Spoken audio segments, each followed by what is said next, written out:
Abroad Pod. Hello, I'm your host, Rowan Lomas, and this is the Teaching Abroad Pod. Have you ever been to Thailand? If you haven't, you definitely should. I had the pleasure of visiting my old J school buddy Scott, who was working as a journalist at the Bangkok Post, an English language daily in the capital. His then girlfriend was an English teacher there, and so I was just hanging out in their apartment. I got to try the amazing street food in their neighborhood. I fell in love with pad Thai, pad siu, green Thai curry, all of these amazing Thai foods that everybody knows today. But back then it was kind of new to me, I guess. And man, the nightlife, I had my first and only experience riding a mechanical bull in Bangkok. I took the train up to see the temples in Ayutthaya and the monkeys in Lopburi. I had my first experience trying to navigate the crazy traffic on a scooter in Southeast Asia. We took an overnight bus and then a ferry to Koh Chang, which is a gorgeous tropical island in the Gulf of Thailand down in the south, and got hot on the beach for next to nothing, drinking Thai buckets at the beach bar into the wee hours of the morning. So, needless to say, I had a very memorable trip to Thailand, but I was just a tourist. Now we have the joy of speaking with Alissa Anderson, a teacher just returned from a one-term contract in Thailand, and she can tell you all about the teach and travel life. Ali is a graduate of St. Mary's University in Halifax with a Bachelor of Arts in International Development Studies and a TESOL TESL TEFL certification from Oxford Seminars.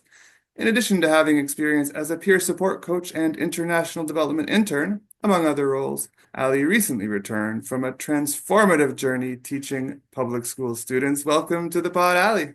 Hello, thanks for having me. My pleasure. Thank you so much for joining us. And I was just wondering, why did you choose to teach in Thailand? Of all the countries in the world, what stood out for you about Thailand? Well, honestly, just the culture. I heard so many great things about the culture and the people and just how much of a touristic site it had been. But knowing that I was going to live there for a bit and I had the opportunity, I was just like, oh, I need to go. And honestly, I wasn't sure how long, since it was my first time going abroad, how long I would able to handle it kind of thing. So I wasn't sure how long, if I could do longer or shorter. So I did go take the opportunity of a shorter contract at the time. But honestly, taking that and diving right into it, I was prepared for a shorter trip, but I wish I had like maybe gone there a little bit longer since I was like enjoying it so much. That was definitely on the top of my list because of the culture and like the people. And just because my Asian background itself, I thought I was kind of like leaning towards Asia a bit more. And I'm glad I went to Thailand. So that's kind of why I leaned toward Thailand a bit more. And it was such a beautiful country. So I'm glad I took that opportunity to go to there as well. So Awesome. Yeah, the short-term nature is really a selling point for a lot of people, why they choose Thailand. But of course, the beautiful climate and beaches and national parks, flora, fauna, all of that's gotta to contribute to people's choices to go there as well. Like you said, the friendly culture, right? The land of smiles, they call it. yes, yes. Every time I went to a cafe, they treated foreigners so well, and they would just treat you like as like one of their own kind of thing. And there was, do the Hawaii and everything. So it was very welcoming environment everywhere I went, like north, south, like Bangkok, very welcoming country. So definitely the land of smiles for a reason. So. Awesome. Now, you said you chose Asia because, partially because of your Asian heritage. And on the flip side of that, so I have heard from some people of Asian heritage who go teach in Asia that maybe they weren't treated as nicely as some other people. Did you experience that at all in Thailand, or would you say everybody was super nice and no issue there?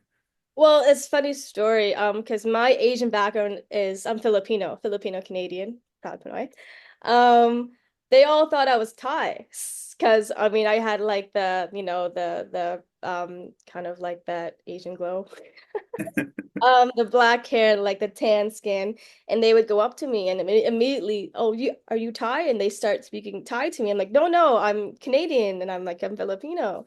But I personally didn't experience it because I looked like everyone else. So in that aspect, it was kind of like funny, but I always had to tell them, no, no, Canadian English. they all get kind of confused because I didn't look like a foreigner to them kind of thing.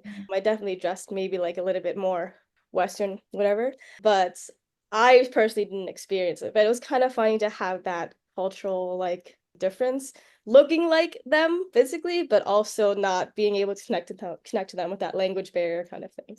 I actually went to the Philippines after Thailand for a bit, and I also didn't experience that because I was in my the motherland. So it was interesting in that sense too. So Everybody trying to speak to you in Tagalog?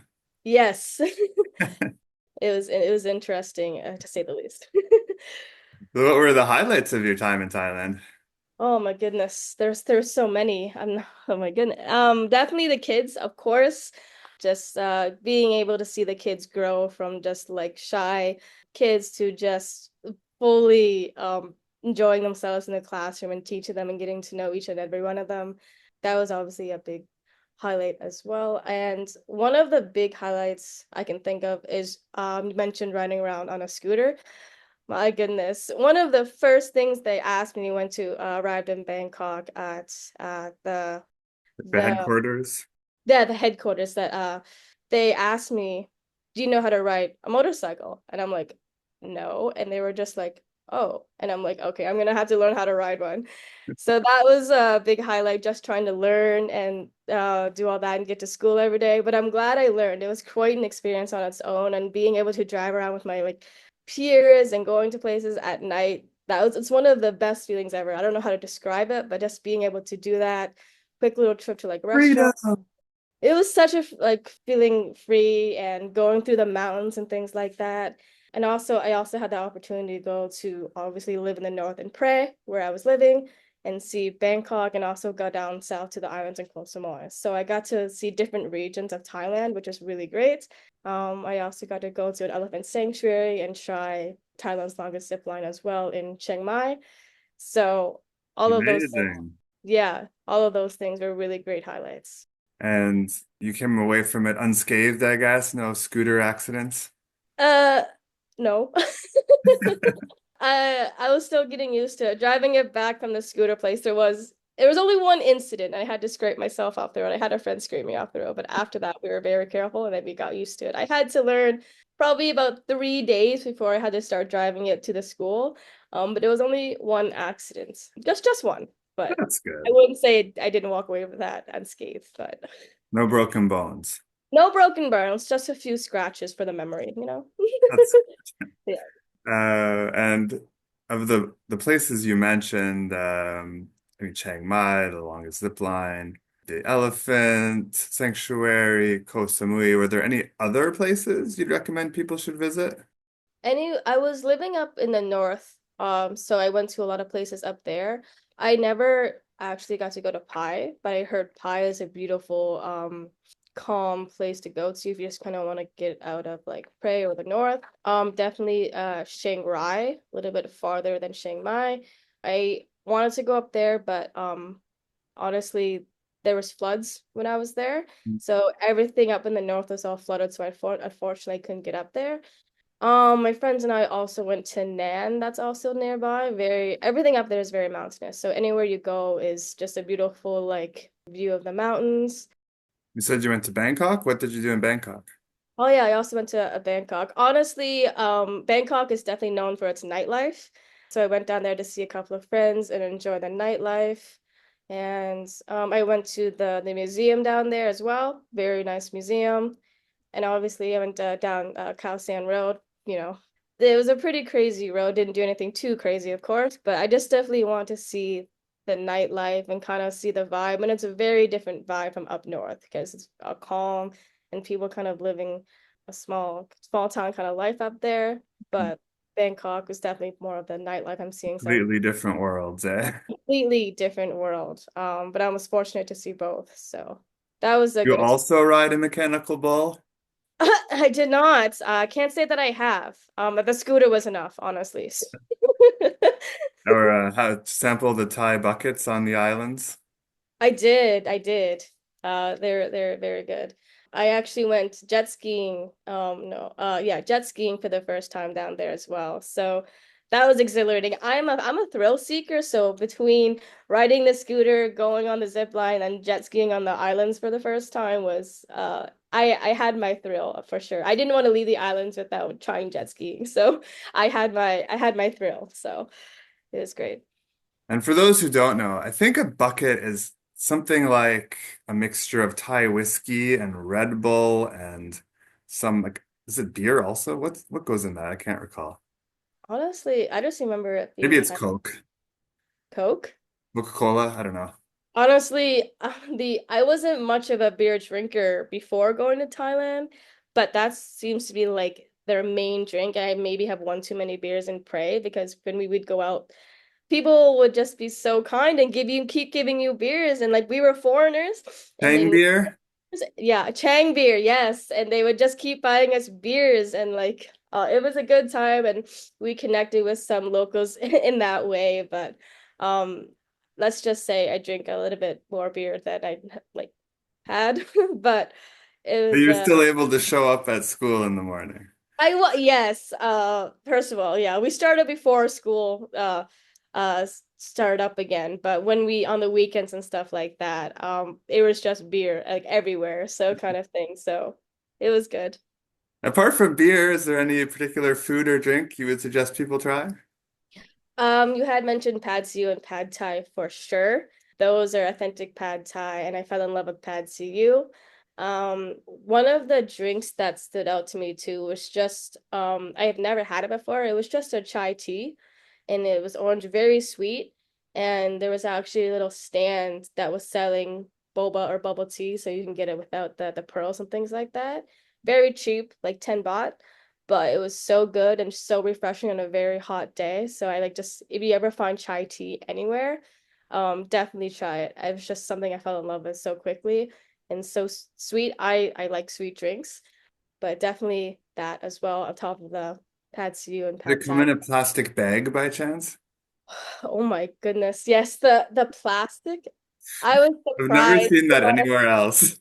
No, and like I'm from Nova Scotia, Canada, and we had like banned plastic bags and everything. And then going to Thailand, I was so surprised. My friends and I were making a joke saying you have a plastic bag for your plastic bag because they have this ingenious way as well that you put your plastic cup in this plastic bag and they have the handles so you can put it on your bike, which is like really convenient so you don't have to hold it while you're driving your bike. But the amount of plastic they had used, I was like so surprised.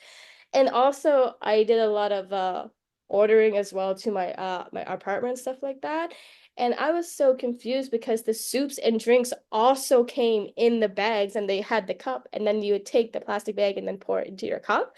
But I'm like, did they complete my order? What happened? But the soups and everything came in plastic bags. And I'm like, what is going on? But I got used to it over time, but The definitely other a thing I remember being a bit odd. I mean, you get this in lots of countries. Korea's ice cream is odd and pizza is odd too, but I think it culture. was the first place I'd ever seen corn ice cream. It might have been Thailand.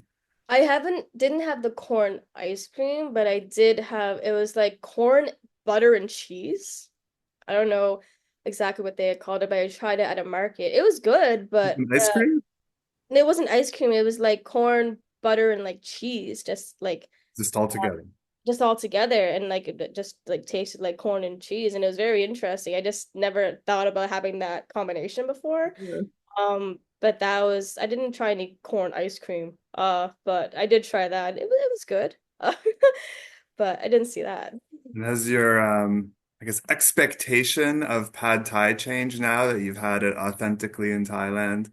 Yes, it definitely has. It was very good. And my friends and I used to go to this restaurant, take our bikes out there, and they would give us a massive amount of like shrimp pad thai. And I felt really guilty coming back to Canada and made the mistake of going to Thai Express because I have missed the food. It doesn't live up to the Does not standard. I, compare. I felt bad, but I'm just like, this is not the same. I don't think I can look at Thai Express or just Pad Thai the same after having it in Thailand. So above my expectations kind of thing. I'm like, oh yes, I'm authentic the Pad. same. I'm so picky now. Sometimes I'll get it even like I'll make the mistake of getting pad Thai at a Vietnamese restaurant or a Cambodian restaurant. I'm just like, what is this? The noodles are wrong, the sauce is wrong, everything's wrong about this. It's not the same. All But right, let's get into the teaching side of it a little bit. What were your class sizes and student ages at your school? I taught IE, so intensive English and art, which I didn't know I was going to do when I got there. It was a surprise, but it was great. So I taught kids specifically that were in that program. At the school I was at, Annabon Prey, there were different, like there was your regular Thai kid classes, and then you had your like kindergartners and things like that. But I specifically taught the IE kids enrolled in that program.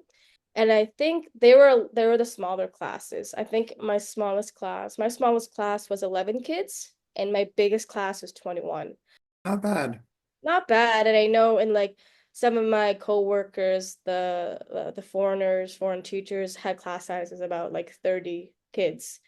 So I can't imagine that many kids. My classes were a decent size, and I taught grades from 1 to 6. And honestly, the smaller classes were good because I got to know the kids a little bit better, and just being able to, I had never had to leave that building specifically because all the different types of programs were in different buildings. But just being able to stay there and get to know the kids a little bit more individually and see them all the time, it was good. The class sizes were okay, and I liked what I taught, so You it was didn't have any problem with art. You're an artistic person generally. um let's say I'm creative.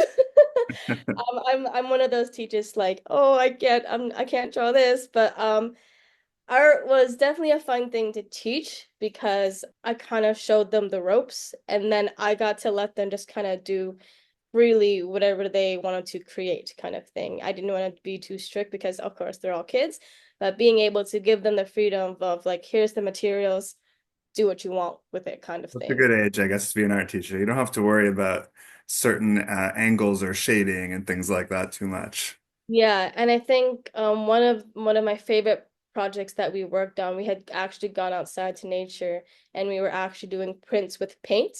So I said, hey, one time it was nature and one time was bring things from home, and then we dip it in paint, and then they would use the materials they had to make pictures from those prints. And let me tell you, these kids are so creative, and then they use their fingers to make caterpillars, or they use like a leaf to make butterflies. And I just kind of showed them different examples, and I just love to see the creativity from these kids. I'm like, oh, I've never seen it that way kind of thing. And let me tell you, kids teach you like a lot, and they just kind of open a lot of things that you may have not recognized as, but just being able to see the creativity from these kids and what they're thinking kind of thing, and how they visualize something. It's very rewarding as a teacher for sure. Awesome. Sounds inspiring. Mhm. Did you have a Thai co-teacher also, or is it you by yourself in the classroom? No, in the IE program, the foreign teachers always had like a Thai teacher. She wasn't always in the classroom. It was the homeroom. I was with the grade 6 homeroom, so sometimes she would be there, or sometimes she would have a class of her own. She usually was there, and she would help translate a couple of things, calm the kids down, hopefully. A little bit helpful for classroom management strategies. Yes, it was definitely helpful with the co-teacher, especially since it was kind of like my first time teaching abroad, and I've like learning the ropes of how things were going. Yeah, having that help every now and then was definitely beneficial.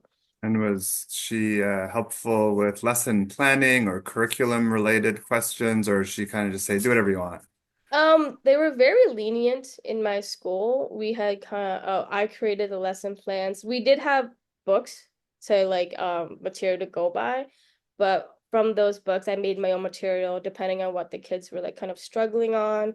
And I looked made worksheets and things like that. I did ask her a couple questions about how do you want the final exams to look? How do we do this? And she was very communicative in that way. But it was more so me, here's the books. We're gonna go through these books, and if you are struggling with something, I'm gonna give you an assignment to complete to see how you're doing as well. But we definitely could have made things our own kind of thing and go off of that. So we could make our own teaching styles in a way, and she was definitely around to answer any questions that I have as well. So What about the language? Was there any language barrier with the co-teacher? You had to use a lot of Google Translate, or there's no problem there? no, I think she was actually she was very advanced in English, so there was no problem there. I don't speak any Thai, so her being able to speak very advanced English really helped as well. Yeah, she was one of the Thai teachers that knew more English better than the rest, kind of thing. So that helped me a lot as well. So And you said you were in Prey in the north. Was that kind of a rural area or a yeah, more urban area? it was definitely more of a rural area. Like I was kind of used to that because I grew up in a small town, Pugwash, Nova Scotia, and it was definitely the same kind of atmosphere. It had everything basically. It was a small place, but it literally had everything. It had like your 7-Elevens, of course, because they're Yeah. everywhere in Asia, Thailand, of course. You had your cafes, you had your little restaurants, but definitely nothing like Bangkok, no like skyscraper buildings. But it was nice because you got to see people that you knew everywhere a bit and going to your local cafes. It was a short 10-minute drive to the school every day, and your friends were only like a short 10-minute bike drive away as well. But that's slow living kind of like Mhm. life was humbling kind of thing. I think it was a good start to be as a foreign teacher.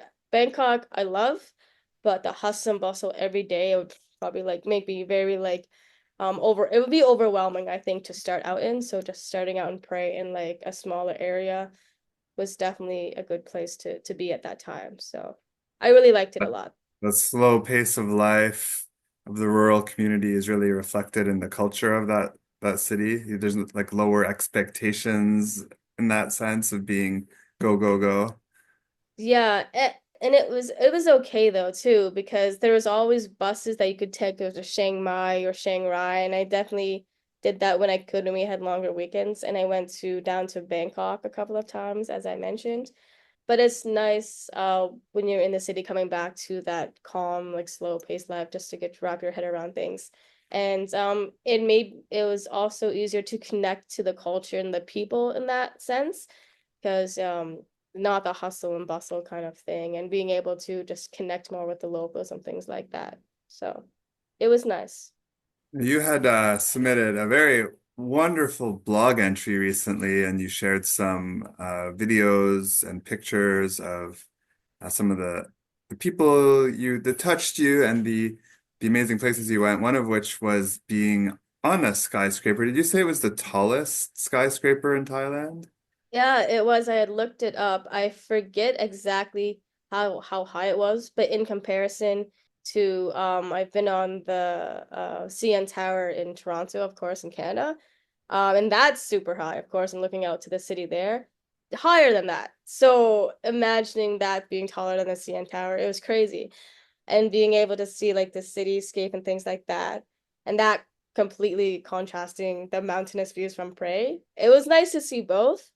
But the crazy thing about that tallest building in Thailand is there's a glass floor, so you can look directly below where the streets are. It's not for the faint of heart, let me tell you that. I was a little scared, and like I said, I'm a thrill seeker. I like to go on zip lines, the bike situation, and Yeah. the jet skiing. So I was a little nervous going on there, and you had to wear like little like slippers, so because like your shoes, you're like dirty or like don't want the glass to be damaged or anything like that. But definitely not for the faint of heart. But I tried it. I wanted to. That was my bucket list when I was going to Bangkok as well. You have some kind of harness or something to make sure you No, don't fall off? No.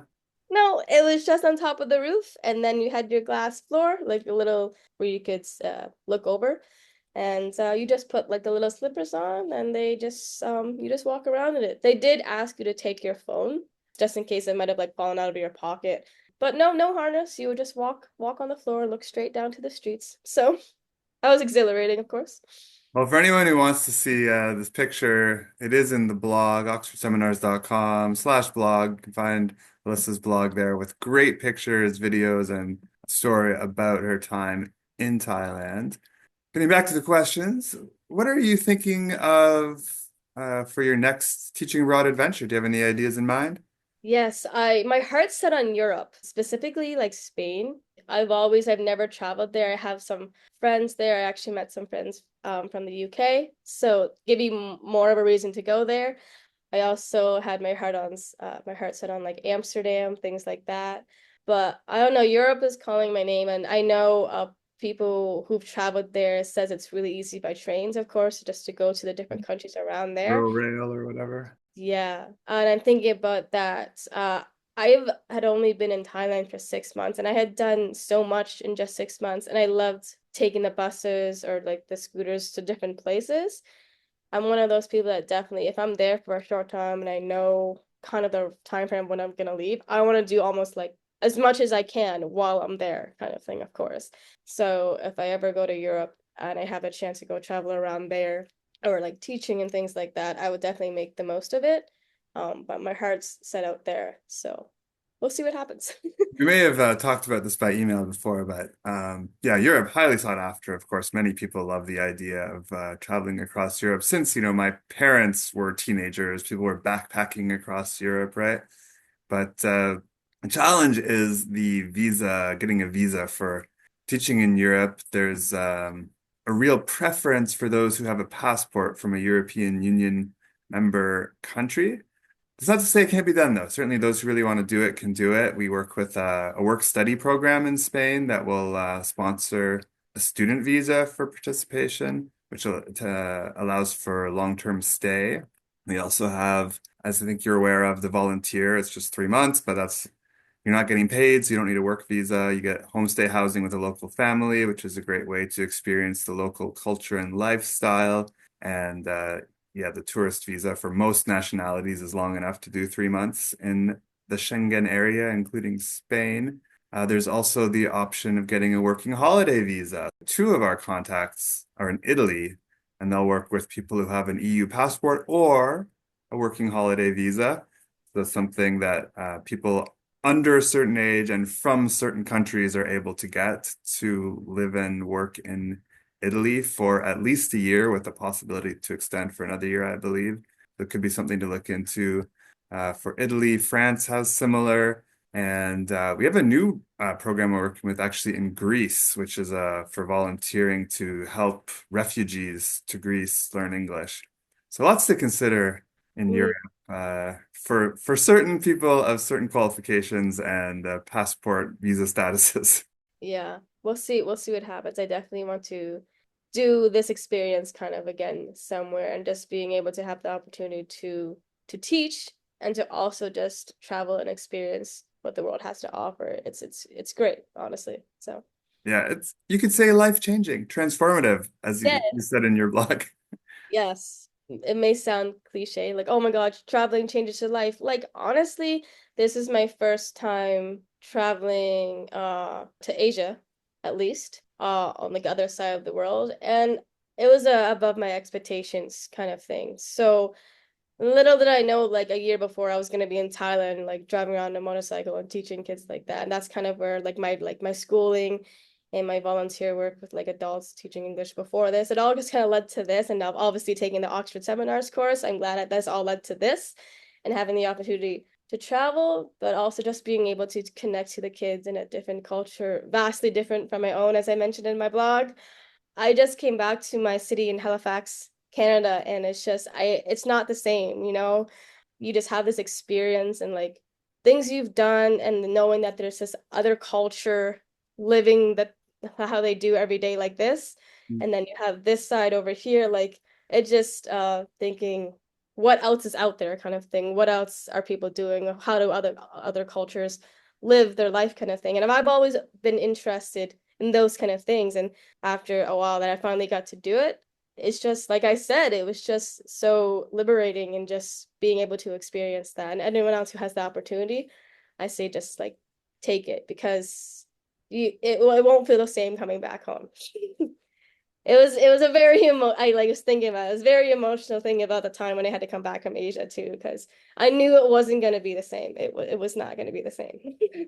Yeah, I mean, it gives you a whole new perspective on life. Like you said, the way people do things, people doing so much with so little in some cases. We get so almost entitled here sometimes, like it's not good enough what we have, and we go somewhere else and it's like, wow, amazing how people aren't complaining. I'm just happy to live their life in the way that they do.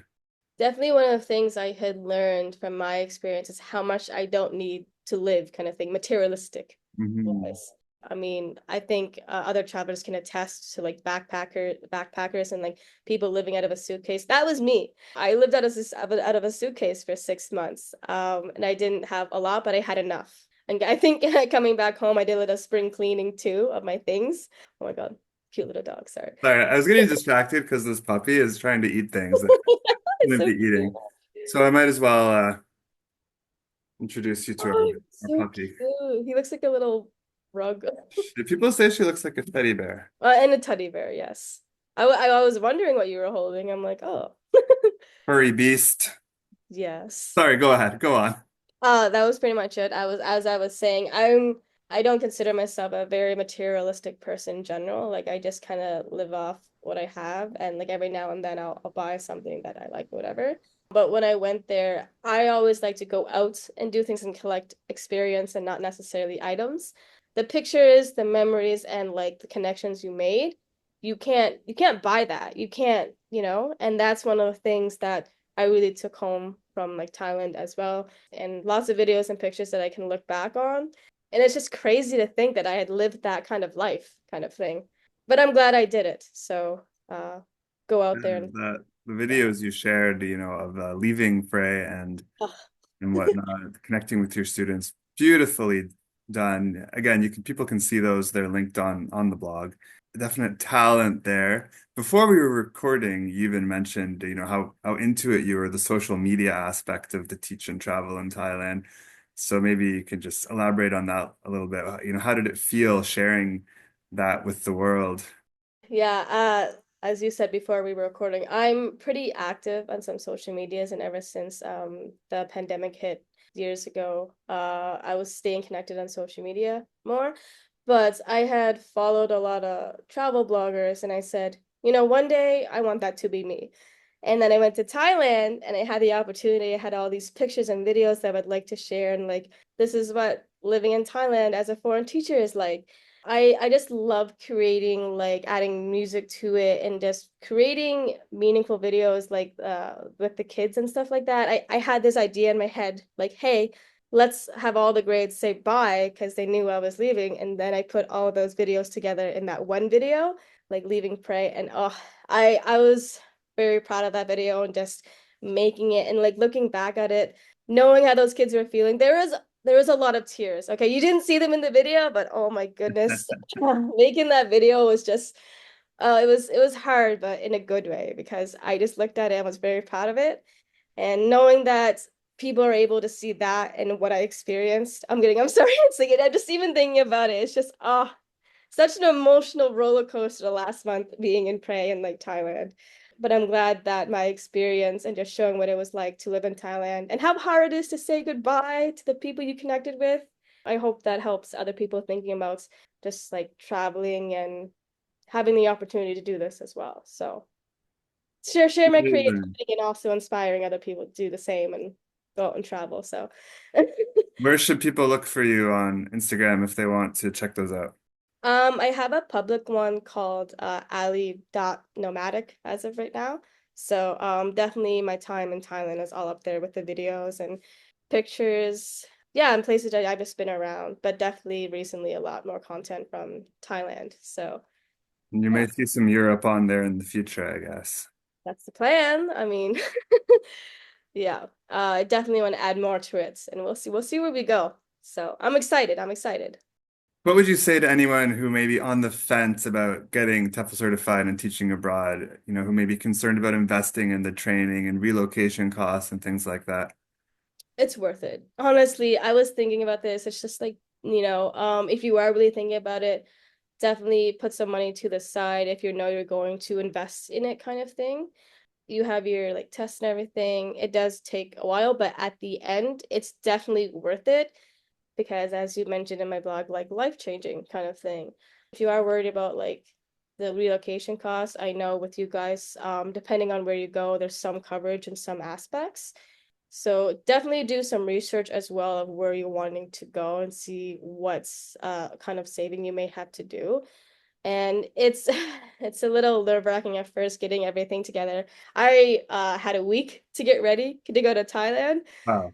So it was it worked out in the end. But once you go through the process of the certification and doing all that as well, and you get to actually go to the place of choice you wanted to go to, let me tell you, it's definitely all worth it to go through all that. But definitely do your research and put some savings onto the side. And then, of course, you have it for life. And then Oxford Seminars helps you with anything else in the future. So that's really helpful as well if you're planning to go somewhere else.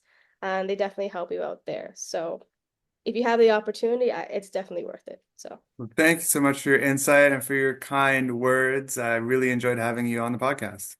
thank you so much. Before we go, I should mention our contacts in Thailand are now interviewing for teaching jobs in elementary, middle, and secondary schools that will start at the beginning of the Thai school year in May. As we talked about, you could get a one-term contract, which runs, I believe, from May into September, or a full school year contract from May through March. Positions typically pay between 30 to 40,000 baht with higher salaries in the higher cost of living cities like Bangkok. And also, if you majored in math or science, and would be comfortable in teaching math or science in English, the subject-specific positions tend to pay at the higher end as well. Having said that, the salary, if you're doing a currency conversion, may not seem very high by North American standards, but the cost of living is low and it's enough to live a comfortable lifestyle in Thailand, I think. Would you agree on that, Ali? Yes, the cost of living. I was telling some of my friends when I got back, I was probably living off 400 to 500 Canadian dollars for everything in Thailand. So my rents, my bike rent, food, leisurely activities, very low. Probably like less than half your salary. Yeah, yeah. So Amazing. I definitely had even more money just to go out and so yeah, it was very low cost living. That's also one of the reasons why I chose Thailand as well. So it's a great start. Amazing. Well, thanks everybody for tuning into the Teaching Abroad pod. We'll be releasing new episodes monthly for the foreseeable future. If you enjoyed this episode, be sure to like and subscribe, share it with your friends. Remember, you can find us on YouTube, Spotify, Apple Podcasts, and all the usual places. If you have any great ideas you'd like to hear us discuss in upcoming episodes, please leave them in the comments on YouTube or email us at teachingabroadpod@oxfordseminars.com. Thanks for listening.